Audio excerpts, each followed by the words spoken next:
केंद्रीय मंत्री नितिन गडकरी के फ्लेक्स इंजन पर दिए एक बयान ने भारत में एक नई बहस छेड़ दी है। ये बहस है flex engine versus normal engine.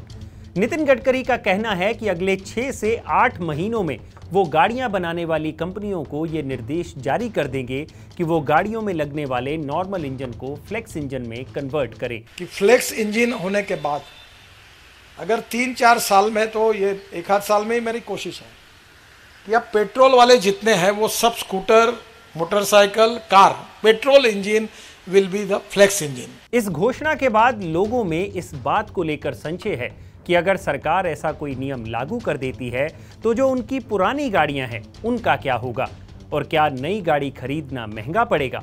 और साथ ही इस बात पर भी चर्चा है कि अगर सरकार नॉर्मल तेल में इथेनॉल का इस्तेमाल ज़्यादा करती है तो क्या गाड़ियों की माइलेज पर भी इसका कोई असर पड़ेगा या नहीं। क्या है ये पूरा मामला, आज हम इसी पर करेंगे बात। नमस्कार, मेरा नाम है भूपेंद्र सोनी और आप देख रहे हैं अनकट। सबसे पहले बात करते हैं इस सवाल पर कि फ्लेक्स इंजन के फैसले के बाद आपकी पुरानी गाड़ी का क्या होगा। तो यहां आपको एक बात समझने की जरूरत है। भारत सरकार का लक्ष्य है कि साल 2024-25 तक भारत में बिकने वाला पेट्रोल E20 कैटेगरी में आ जाए, जो फिलहाल E10 है। अब ये E20 क्या होता है? E20 माने ऐसा तेल जिसमें 80% ट्रेडिशनल पेट्रोल और 20% एथेनॉल मिक्स होगा।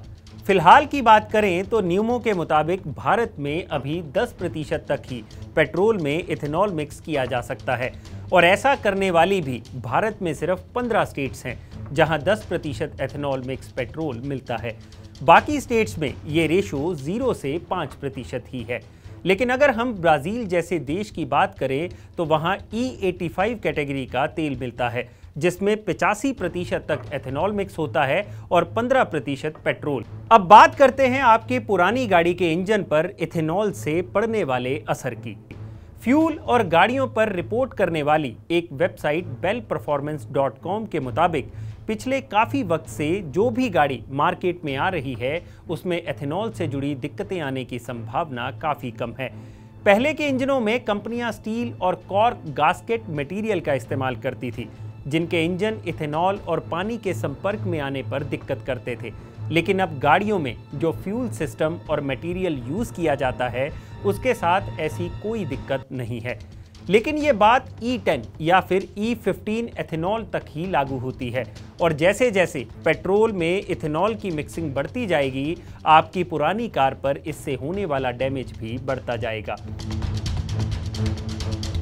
लेकिन इथेनॉल के केस में डैमेज ही बड़ी बात नहीं है। इथेनॉल मिक्स ईंधन के जलने का तरीका भी आम पेट्रोल से अलग होता है, क्योंकि इथेनॉल आम पेट्रोल से 25% तक कम ऊर्जा पैदा करता है। यानी इंजन में लगे कंबस्टन चैम्बर को पेट्रोल जितनी ऊर्जा पैदा करने के लिए ज़्यादा इथेनॉल की ज़रूरत होगी।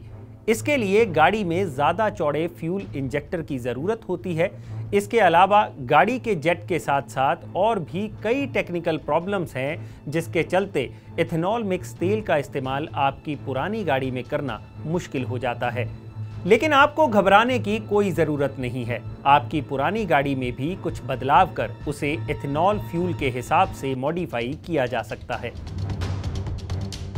इसके लिए आपको 2 चीज़ों की ज़रूरत पड़ेगी। पहला, इलेक्ट्रॉनिक कंट्रोल मॉड्यूल, जिसे फ्यूल इंजेक्टर्स और इलेक्ट्रिकल कनेक्टर्स के बीच लगाया जाएगा। ये आसानी से उपलब्ध है। इसके अलावा आपको जो सबसे ज़्यादा ज़रूरी चीज़ चाहिए वो है फ्यूल सेंसर, जो आपके वाहन में इथेनॉल और पेट्रोल का अनुपात पता करेगा। इस फ्यूल सेंसर को इलेक्ट्रिकल कंट्रोल मॉड्यूल से कनेक्ट किया जाएगा, जिससे ये तय होगा कि इथेनॉल की मात्रा के हिसाब से कितने ईंधन की खपत होगी। अगर ईंधन में ज़्यादा इथेनॉल है तो वो आपकी खपत भी बढ़ा देगा। तो इस बदलाव के बाद आपकी पुरानी कार भी E20 से लेकर E85 ईंधन के इस्तेमाल के लिए तैयार हो जाएगी। अब आते हैं नई गाड़ी की कॉस्ट पर। नितिन गडकरी का कहना है कि फ्लेक्स इंजन की अनिवार्यता से गाड़ियों की कॉस्ट में कोई खास फर्क नहीं पड़ेगा, लेकिन कार कंपनियों के लिए ये चैलेंजिंग ज़रूर होगा, क्योंकि नए तरह के इंजन के लिए उन्हें अपनी असेंबली लाइन में बदलाव करना पड़ेगा, जिस पर काफ़ी खर्च भी आएगा। फिलहाल तो कार कंपनियों ने खुद को BS6 इंजन पर शिफ्ट किया है और अब फ्लेक्स इंजन बनाना उनको महंगा तो पड़ेगा ही, जिससे कारों के दाम भी बढ़ने की संभावना है। अब बात करते हैं सबसे अहम सवाल की कि अगर सरकार नॉर्मल तेल में इथेनॉल का इस्तेमाल ज्यादा करती है तो क्या गाड़ियों की माइलेज पर असर पड़ेगा? इसका जवाब है हाँ। जैसा कि हमने पहले ही आपको बताया कि इथेनॉल नॉर्मल पेट्रोल से 25% कम ऊर्जा पैदा करता है, यानी 1 लीटर इथेनॉल में गाड़ी जितनी चलेगी उतनी दूरी के लिए पेट्रोल 25% कम इस्तेमाल होगा। हालांकि सरकार अभी 20% एथेनॉल मिक्सिंग पर ही फोकस कर रही है, जिससे ज्यादा ना सही आपकी गाड़ी की माइलेज पर थोड़ा सा असर तो पड़ेगा ही। लेकिन इथेनॉल के फायदे भी होंगे। सरकार फिलहाल कच्चा तेल विदेशों से इंपोर्ट करती है और अगर सरकार इथेनॉल मिक्सिंग पर ध्यान दे तो विदेशों पर से तेल की निर्भरता कम होगी, जिसका असर तेल के दाम पर भी पड़ेगा और उससे भी बड़ा फायदा होगा एनवायरनमेंट को, क्योंकि फ्लेक्स फ्यूल से कम कार्बन एमिशन होता है, जिससे पोल्यूशन भी कम होगा। अब जाते जाते फ्लेक्स इंजन को लेकर कुछ और फैक्ट्स जान लीजिए। जिस गाड़ी में फ्लेक्स इंजन लगा होता है उसे FFV यानी फ्लेक्सिबल फ्यूल व्हीकल कहा जाता है, यानी गाड़ी में जो इंटरनल कंबस्शन इंजन लगता है, जो आम इंजन होता है, उसे ऐसे डिजाइन किया जाता है जिससे वो एक से ज्यादा ईंधन पर काम कर सके।